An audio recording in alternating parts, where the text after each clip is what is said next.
Ruthless, misplaced.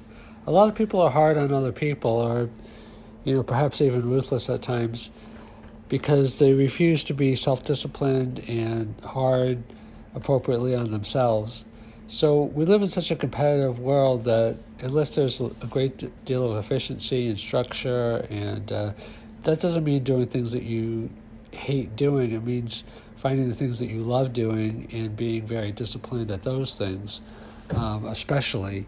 But a lot of people are unable or unwilling to do that, so they live in excuses and coulda, woulda, shoulda, and try to impose the discipline necessary of achievement onto changing other people, because by extension it's easier, they imagine, to force other people to change than to force themselves to change. And force is not the right word, but an extension of this mindset is that it's too difficult to build a skyscraper, so I'll just be like a critic. I'll be tearing down what other people are doing. A lot of people love to be a critic. There's that famous, I think it's Theodore Roosevelt line, that it's the person in the arena, the man or the woman, that's actually doing things that's to be applauded.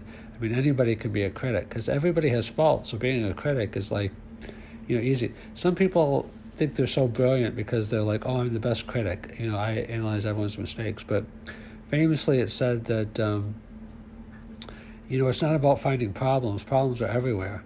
People think they're geniuses because they find problems. No, come up with solutions.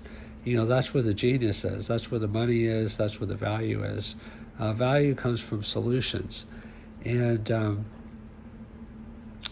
this whole idea of ruthlessness, for example, in politics, Democrats, Republicans, what it is that people don't want to find solutions sometimes. And I'm not saying there's moral equivalency or that everything is the same, but people are not willing to consider other points of view or be open-minded because that's, frankly, sometimes too much work. And I'm not saying all people are lazy and that all people, are hostile in politics or ruthless in politics because they're lazy, but there is some of that. People are intellectually lazy. People don't want to delve into all the different issues and explore possibilities. And,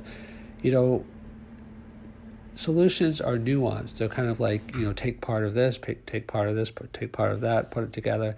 It's not just necessarily a black or white thing. I mean, some things may possibly be black or white, but most things are much, much, much more nuanced than that. So if you can be ruthless with yourself in a positive way, to discipline yourself, to keep an open mind, and to do the tasks that you need to do and have excellence, then you're still going to have high standards and not let people into your life that don't meet those standards, but you're not going to be having to go around changing everybody else because you have the framework and the structure and the discipline to achieve from where you stand.